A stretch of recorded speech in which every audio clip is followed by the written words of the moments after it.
अयोध्येतल्या प्रभू रामचंद्रांच्या मंदिरात तिथेच नियुक्त असलेल्या पदाधिकाऱ्यांनी कर्मचाऱ्यांनी दरोडा घातला।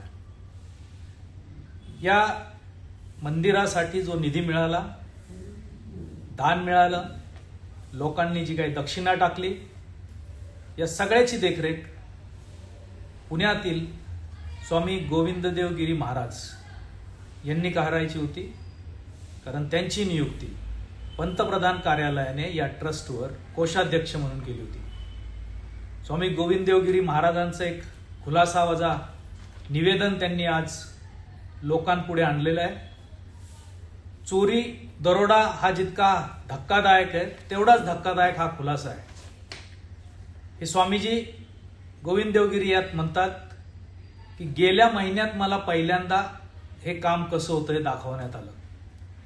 त्याचे चेक सही करायची कोषाध्यक्ष असतानाही मला अधिकार नाहीत। या संदर्भात पुण्यातून माझे सीए अयोध्येला जायचे, ते पाहायचे आणि त्यांच्यावर विश्वास ठेवून मी हे काम सुरू करून दिलं।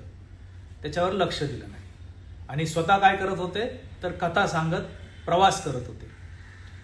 जगभरात महत्त्वाचा उत्सव म्हणून साजरा करण्यात आलेल्या राम मंदिराच्या उद्घाटनाच्या वेळी या गोविंददेव गिरी महाराजांनी पंतप्रधानांना पंचामृत पाजून फार मोठी वाहवा मिळवली। तसा भंपकपणा करण्याऐवजी त्यांनी या हिशोबावर लक्ष ठेवलं असतं तर आमच्यासारख्या कोट्यावधी लोकांनी जे निवेदन, दान, श्रद्धापूर्वक काही गोष्टी दिल्या होत्या ते सत्कारणी लागलं असतं। मी स्वतः 1 लाख रुपये राम मंदिरासाठी दिले, त्याची आत्तापर्यंत रिसिप्ट आम्हाला मिळालेली नाही। पुण्याचे खासदार गिरीश बापट त्यांनी आणि मी 1 कोटी रुपये आम्ही काही सहकार्यांनी मिळून राम मंदिरासाठी दिले, त्याची रिसिप्ट नाही। पुण्यातून 200 किलो चांदी सिंधी समाजाने राम मंदिराला दिली, त्याची रिसिप्ट नाही।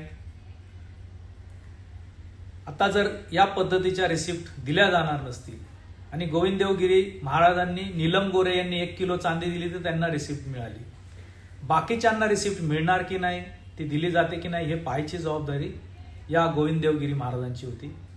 आम्हाला असं वाटतं की राम मंदिराचा जो काय आर्थिक व्यवहार आहे तो सांभाळण्याचं काम कोषाध्यक्ष म्हणून गोविंददेव गिरी महाराजांकडे होतं, ते त्यात सपशेल अपयशी ठरलेले आहेत।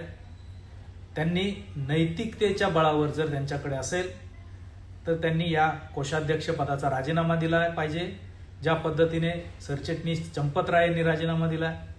आणि पुढे जाऊन हे गोविंददेव गिरी महाराज मथुरेच्या श्री कृष्ण जन्मभूमीच्या न्यासावरही उपाध्यक्ष आहेत, ते पदही त्यांच्याकडून काढून घेतलं पाहिजे की त्यांनी नैतिकतेच्या बळावर ते पद त्यागलं पाहिजे, अशी आमची मागणी आहे।